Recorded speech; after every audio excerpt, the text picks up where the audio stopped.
ओम शांति। 19 मार्च 2025 बाबा की महावाक्य।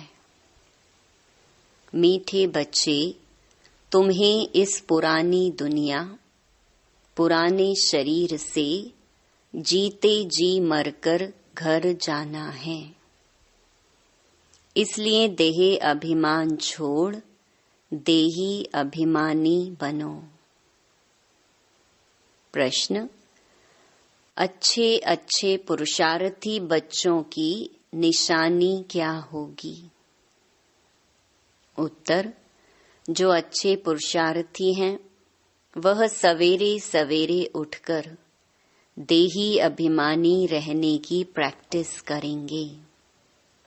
वह एक बाप को याद करने का पुरुषार्थ करेंगे।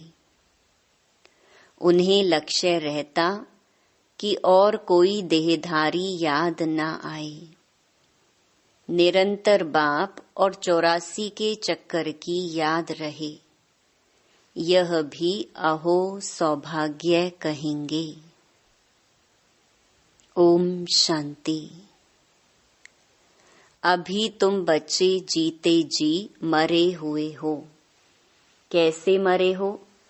देह के अभिमान को छोड़ दिया तो बाकी रही आत्मा।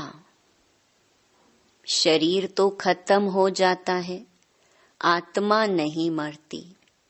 बाप कहते हैं, जीते जी अपने को आत्मा समझो और परमपिता परमात्मा के साथ योग लगाने से आत्मा पवित्र हो जाएगी। जब तक आत्मा बिल्कुल पवित्र नहीं बनी है, तब तक पवित्र शरीर मिल ना सके।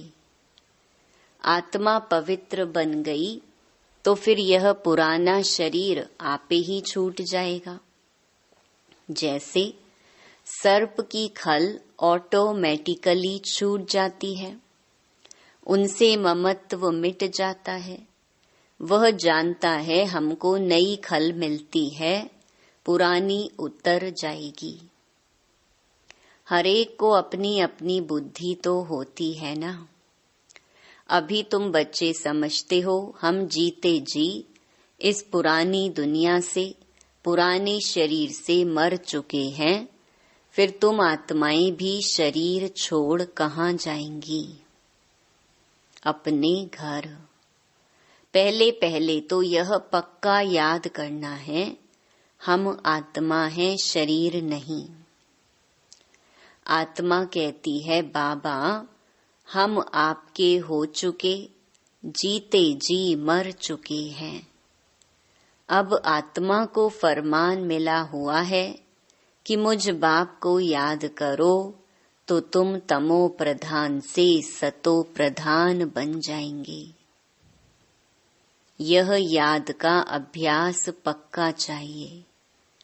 आत्मा कहती है, बाबा आप आए हैं तो हम आपके ही बनेंगे। आत्मा मेल है, ना कि फीमेल। हमेशा कहते हैं हम भाई भाई हैं, ऐसे थोड़े ही कहते हम सब सिस्टर्स हैं, सब बच्चे हैं। सब बच्चों को वर्षा मिलना है। अगर अपने को बच्ची कहेंगे तो वर्षा कैसे मिलेगा? आत्माएं सब भाई भाई हैं। बाप सबको कहते हैं, रूहानी बच्चों मुझे याद करो। आत्मा कितनी छोटी है, यह है बहुत महीन समझने की बातें। बच्चों को याद ठहरती नहीं है।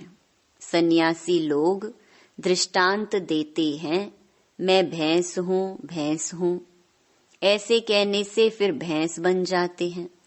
अब वास्तव में भैंस कोई बनते थोड़े ही हैं। बाप तो कहते हैं अपने को आत्मा समझो। यह आत्मा और परमात्मा का ज्ञान तो कोई को है नहीं, इसीलिए ऐसी ऐसी बातें कह देते हैं। अब तुमको देही अभिमानी बनना है। हम आत्मा हैं, यह पुराना शरीर छोड़ हमको जाए नया लेना है। मनुष्य मुख से कहते भी हैं कि आत्मा स्टार है, भ्रकुटी के बीच में रहती है। फिर कह देते अंगुष्ठे मिसल है। अब सितारा कहाँ, अंगुष्ठा कहाँ। और फिर मिट्टी के सालिग्राम बैट बनाते हैं। इतनी बड़ी आत्मा तो हो नहीं सकती। मनुष्य देह अभिमानी है ना, तो बनाते भी मोटे रूप में है। यह तो बड़ी सूक्ष्म महीनता की बातें हैं। भक्ति भी मनुष्य एकांत में कोठी में बैठ करते हैं। तुमको तो गृहस्थ व्यवहार में, धंधे आदि में रहते हुए बुद्धि में यह पक्का करना है, हम आत्मा हैं। बाप कहते हैं, मैं तुम्हारा बाप भी इतनी छोटी बिंदु हूँ। ऐसे नहीं कि मैं बड़ा हूँ, मेरे में सारा ज्ञान है। आत्मा और परमात्मा दोनों एक जैसे ही हैं। सिर्फ उनको सुप्रीम कहा जाता है। यह ड्रामा में नूंद है। बाप कहते हैं, मैं तो अमर हूँ। मैं अमर ना होता तो तुमको पावन कैसे बनाऊं, तुमको स्वीट चिल्ड्रन कैसे कहूं। आत्मा ही सब कुछ करती है। बाप आकर देही अभिमानी बनाते हैं, इसमें ही मेहनत है। बाप कहते हैं, मुझे याद करो और कोई को याद ना करो। योगी तो दुनिया में बहुत हैं। कन्या की सगाई होती है तो फिर पति के साथ योग लग जाता है ना। पहले थोड़े ही था, पति को देखा फिर उनकी याद में रहती है। अब बाप कहते हैं, माँ मेकम याद करो। यह बहुत अच्छी प्रैक्टिस चाहिए। जो अच्छे अच्छे पुरुषार्थी बच्चे हैं, वह सवेरे सवेरे उठकर देही अभिमानी रहने की प्रैक्टिस करेंगे। भक्ति भी सवेरे करते हैं ना। अपने अपने इष्ट देव को याद करते हैं। हनुमान की भी कितनी पूजा करते हैं, लेकिन जानते कुछ भी नहीं। बाप आकर समझाते हैं, तुम्हारी बुद्धि बंदर मिसल हो गई है। अब फिर तुम देवता बनते हो। अब यह है पतित तमो प्रधान दुनिया। अभी तुम आए हो बेहद के बाप पास। मैं तो पुनर्जन्म रहित हूँ।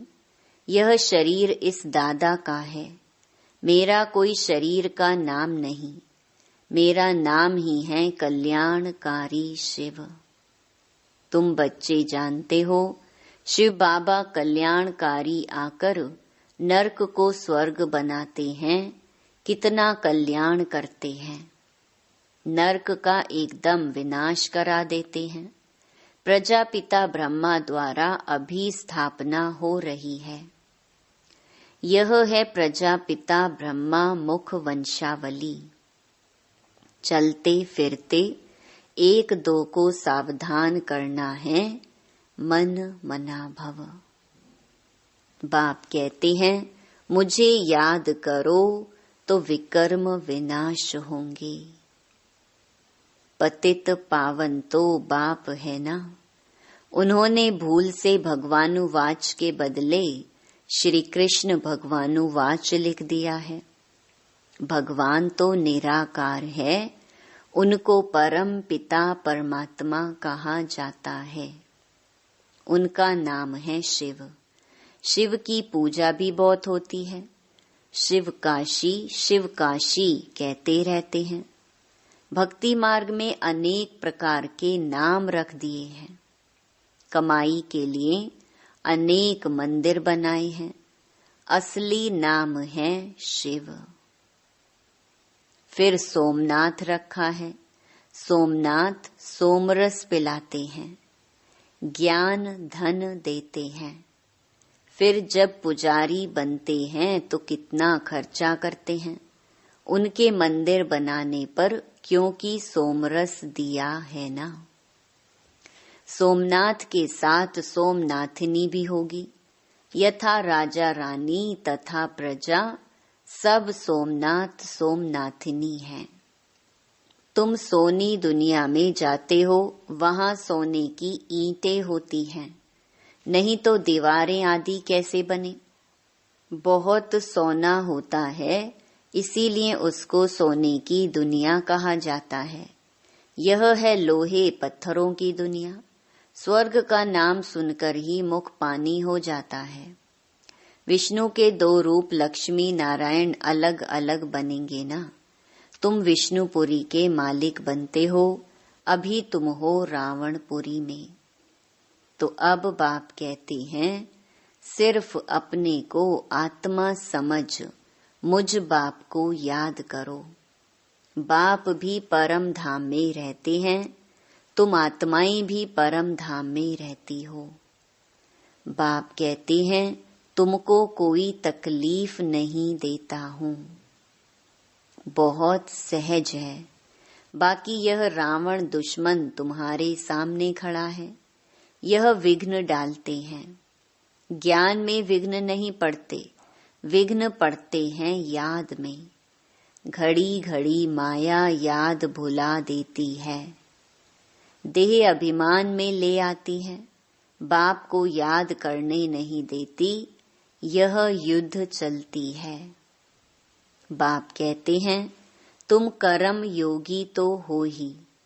अच्छा, दिन में याद नहीं कर सकते हो तो रात को याद करो। रात का अभ्यास दिन में काम आएगा। निरंतर स्मृति रहे, जो बाप हमको विश्व का मालिक बनाते हैं, हम उसे याद करते हैं। बाप की याद और 84 जन्मों के चक्कर की याद रहे तो अहो सौभाग्य। औरों को भी सुनाना है, बहनों और भाइयों, अब कलयुग पूरा हो, सतयुग आता है। बाप आए हैं, सतयुग के लिए राजयोग सिखला रहे हैं। कलयुग के बाद सतयुग आना है। एक बाप के सिवाय और कोई को याद नहीं करना है।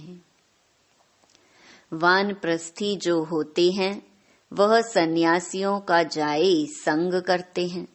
वानप्रस्थ वहां वाणी का काम नहीं है। आत्मा शांत रहती है, लीन तो हो नहीं सकती। ड्रामा से कोई भी एक्टर निकल नहीं सकता। यह भी बाप ने समझाया है, एक बाप के सिवाय और कोई को याद नहीं करना है। देखते हुए भी याद ना करो। यह पुरानी दुनिया तो विनाश हो जानी है, कब्रिस्तान है ना। मुर्दों को कभी याद किया जाता है क्या? बाप कहते हैं, यह सब मरे पड़े हैं। मैं आया हूँ, पतितों को पावन बनाए ले जाता हूँ। यहाँ सब खत्म हो जाएंगे। आजकल बॉम्ब शादी जो बनाते हैं, बहुत तीखे तीखे बनाते रहते हैं। कहते हैं, यहाँ बैठे जिस पर छोड़ेंगे उस पर ही गिरेंगे। यह नोंद है, फिर से विनाश होना है। भगवान आते हैं, नई दुनिया के लिए राजयोग सिखला रहे हैं। यह महाभारत लड़ाई है जो शास्त्रों में गाई हुई है। बरोबर भगवान आए हैं स्थापना और विनाश करने। चित्र भी क्लियर है। तुम साक्षात्कार कर रहे हो, हम यह बनेंगे। यहाँ की यह पढ़ाई खत्म हो जाएगी। वहाँ तो बैरिस्टर, डॉक्टर आदि की दरकार नहीं होती। तुम तो यहाँ का वर्षा ले जाते हो, हुनर भी सब यहाँ से ले जाएंगे। मकान आदि बनाने वाले फर्स्ट क्लास होंगे तो वहां भी बनाएंगे। बाजार आदि भी तो होगी ना, काम तो चलेगा। यहाँ से सीखा हुआ अक्ल ले जाते हैं। साइंस से भी अच्छे हुनर सीखते हैं, वह सब वहां काम आएंगे। प्रजा में जाएंगे, तुम बच्चों को तो प्रजा में नहीं आना है। तुम आए ही हो बाबा मम्मा के तख्त नशीन बनने। बाप जो श्रीमत देते हैं उस पर चलना है। फर्स्ट क्लास श्रीमत तो एक ही देते हैं, मुझे याद करो। कोई का भाग्य अनायास ही खुल जाता है, कोई कारण निमित्त बन पड़ता है। कुमारियों को भी बाबा कहते हैं शादी तो बर्बादी हो जाएगी, इस गटर में मत गिरो। क्या तुम बाप का नहीं मानेंगी? स्वर्ग की महारानी नहीं बनेंगी? अपने साथ प्रण करना चाहिए कि हम उस दुनिया में कभी नहीं जाएंगे, उस दुनिया को याद भी नहीं करेंगे। शमशान को कभी याद करते हैं क्या?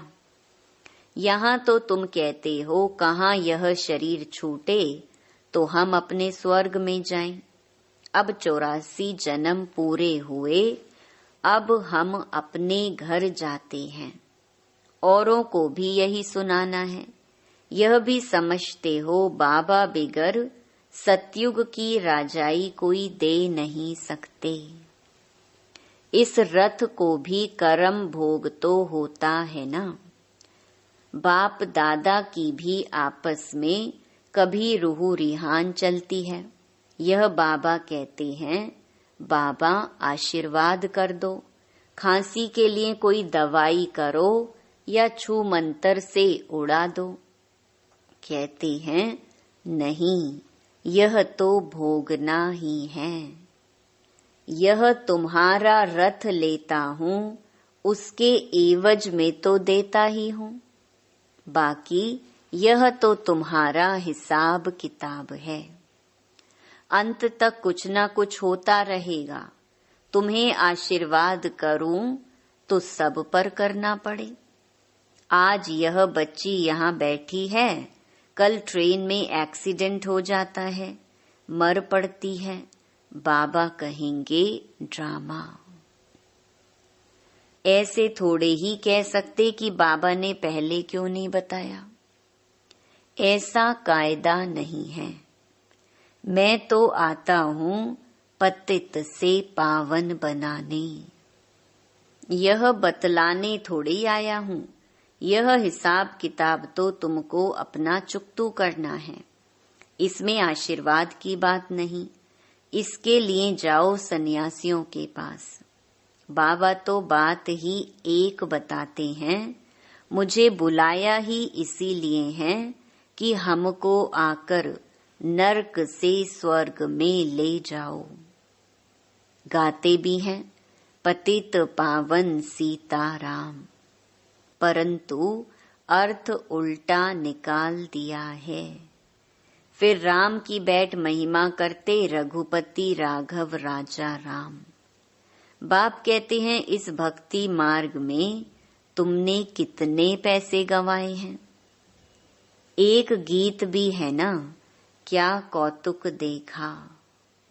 देवियों की मूर्तियां बनाए, पूजा कर फिर समुद्र में डुबो देते हैं।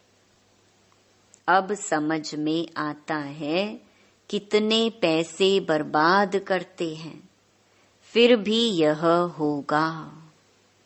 सतयुग में तो ऐसा काम होता ही नहीं, सेकंड बाय सेकंड की नोंद है। कल्प बाद फिर यही बात रिपीट होगी। ड्रामा को बड़ा अच्छी रीति समझना चाहिए। अच्छा कोई जास्ती नहीं याद कर सकते हैं तो बाप कहते हैं सिर्फ अल्फ और बे, बाप और बादशाही को याद करो। अंदर में यही धुन लगा दो कि हम आत्मा कैसे 84 का चक्कर लगाकर आई हैं। चित्रों पर समझाओ बहुत सहज है, यह है रूहानी बच्चों से रूह रिहान। बाप रूह रिहान करते ही हैं बच्चों से, और कोई से तो कर न सके। बाप कहते हैं अपने को आत्मा समझो, आत्मा ही सब कुछ करती है। बाप याद दिलाते हैं तुमने 84 जन्म लिए हैं, मनुष्य ही बने हैं। जैसे बाप ऑर्डिनेंस निकालते हैं कि विकार में नहीं जाना है, ऐसे यह भी ऑर्डिनेंस निकालते हैं कि किसको रोना नहीं है। सतयुग त्रेता में कभी कोई रोते नहीं, छोटे बच्चे भी नहीं रोते, रोने का हुक्म नहीं।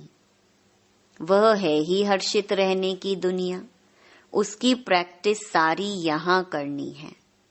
अच्छा, मीठे मीठे सिकी लधे बच्चों प्रति मात पिता बाप दादा का याद प्यार और गुड मॉर्निंग।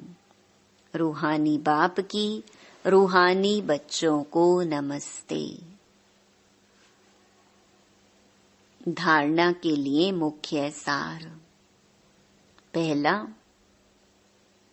बाप से आशीर्वाद मांगने के बजाय याद की यात्रा से अपना सब हिसाब चुकतू करना है। पावन बनने का पुरुषार्थ करना है। इस ड्रामा को यथार्थ रीति समझना है। दूसरा, इस पुरानी दुनिया को देखते हुए भी याद नहीं करना है, कर्म योगी बनना है। सदा हर्षित रहने का अभ्यास करना है, कभी भी रोना नहीं है। वरदान, प्रवृत्ति में रहते मेरेपन का त्याग करने वाले सच्चे ट्रस्टी माया जीत भव। जैसे गंदगी में कीड़े पैदा होते हैं, वैसे ही जब मेरापन आता है तो माया का जन्म होता है। माया जीत बनने का सहज तरीका है स्वयं को सदा ट्रस्टी समझो। ब्रह्मा कुमार माना ट्रस्टी। ट्रस्टी की किसी में भी अटैचमेंट नहीं होती, क्योंकि उनमें मेरापन नहीं होता। गृहस्थी समझेंगे तो माया आएगी, और ट्रस्टी समझेंगे तो माया भाग जाएगी। इसलिए न्यारे होकर फिर प्रवृत्ति के कार्य में आओ तो माया प्रूफ रहेंगे। स्लोगन, जहां अभिमान होता है वहां अपमान की फीलिंग जरूर आती है। अव्यक्त इशारे। सत्यता और सभ्यता रूपी कल्चर को अपनाओ। आपकी आंतरिक स्वच्छता, सत्यता, उठने में, बैठने में, बोलने में, सेवा करने में लोगों को अनुभव हो, तब परमात्म प्रत्यक्षता के निमित्त बन सकेंगे। इसके लिए पवित्रता की क्षमा सदा जलती रहे, जरा भी हलचल में न आए। जितना पवित्रता की क्षमा अचल होगी, उतना सहज सभी बाप को पहचान सकेंगे। ओम शांति।